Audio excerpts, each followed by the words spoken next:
दोस्तों, आज हम बात करेंगे एक ऐसे सामाजिक बीमारी की जो शादी जैसे पवित्र रिश्तों को काला धब्बा बना देती है। जी हाँ, मैं बात कर रही हूँ दहेज की।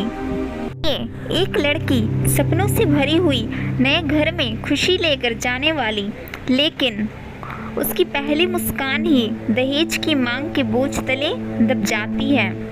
एक माँ बाप अपनी बेटी को शादी के मंडप तक सजाकर भेजते हैं, पर उनकी आंखों में आंसू होते हैं, खुशी के नहीं, डर के कि कहीं दहेज की वजह से बेटी की जिंदगी नर्क ना बन जाए। ऐसे कितने घर हैं भारत में जहां दुल्हन की इज्जत, उसके प्यार, उसके सपने, सब कुछ एक दहेज की थाली में तौल दिए जाते हैं। मुझे बता सकते हो कि तुमने ऐसा कौन सा तीर मारा है? वैसे तो कुछ नहीं। और डाउरी में तुम्हें गाड़ी मिल रही है? I have done the MBA। हमारे देश में 1961 से ही डॉरी प्रोहिबिशन एक्ट बना दिया गया था। कानून कहता है दहेज लेना भी गुनाह है और देना भी। फिर भी हर साल हजारों लड़कियां दहेज की वजह से अत्याचार सह रही हैं। कुछ बेटियां तो अपनी जान तक दे देती हैं। क्या शादी के लिए पैसा और सामान लेना ज़रूरी है? क्या लड़की का प्यार, उसकी शिक्षा, उसके संस्कार का कोई मोल नहीं? जी, अनंत जैसे लड़के के लिए 15,000 रुपए कोई बड़ी रकम नहीं। और फिर आपके पास अपना मकान भी तो है। जी, मेरा ख्याल है आप 2-1 दिन सोच लो। दोस्तों, आज मैं आपको एक ऐसी कहानी सुनाने जा रही हूँ जो हमारे समाज की कड़वी सच्चाई को दिखाती है। ये कहानी है आकांक्षा की, जो तेलंगाना के सिद्दीपेट शहर की रहने वाली थी। उसकी शादी 2019 में हुई थी। उस समय उसके माँ बाप ने दहेज के रूप में चीज़ें दी थी, पैसा, सोना, सामान, सब कुछ। लेकिन शादी के बाद भी उसके पति और सास ससुराल वालों की मांगें ख़त्म नहीं हुई। हर दिन उस पर नई डिमांड्स थोपी जाती थी और जब उनकी मांगें पूरी नहीं होती थी तो आकांक्षा को गाली, मारपीट और अत्याचार झेलना पड़ता था। 5 साल तक उसने ये सब सह लिया, इस उम्मीद में कि एक दिन सब कुछ ठीक हो जाएगा। लेकिन जब जुल्म की हद पार हो गई तो मई 2025 में आकांक्षा ने अपनी ज़िंदगी खुद ही समाप्त कर ली। उसने जहर खा लिया और एक और बेटी दहेज की आग में भस्म हो गई। पुलिस ने उसके पति और उसके परिवार के 4 लोगों को गिरफ्तार किया। लेकिन सोचिए, क्या आकांक्षा वापस आ पाएगी?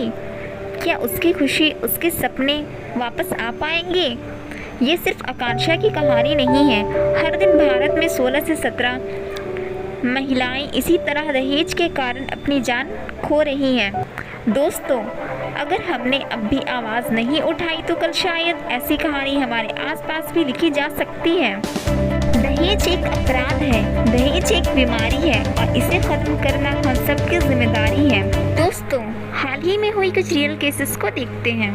सारा, केरला, 2025, उसके हस्बैंड और उसकी सास ने भूखा रखकर उसे मार डाला, यहाँ तक कि उसका वेट महज 20 से 21 किलो ही रह गया था। कांशा, सिद्दीपेट, तेलंगाना, 2025, इन्होंने जहर खाकर सुसाइड कर लिया।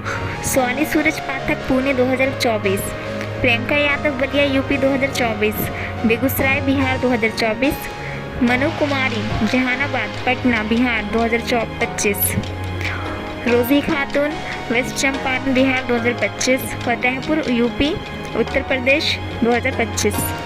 दोस्तों, अब आपके सामने जो चार्ट है ये बताता है कि 2022 से 2025 तक भारत के अलग अलग राज्यों में कितनी महिलाओं की जान दहेज की वजह से गई है।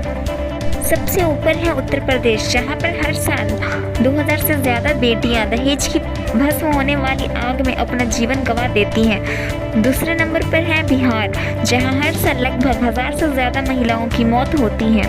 मध्य प्रदेश, राजस्थान और वेस्ट बंगाल भी इस सूची में पीछे नहीं है। हर साल यहाँ भी 400 से 500 बेटियाँ दहेज के कारण अपनी जान से हाथ धो बैठती हैं।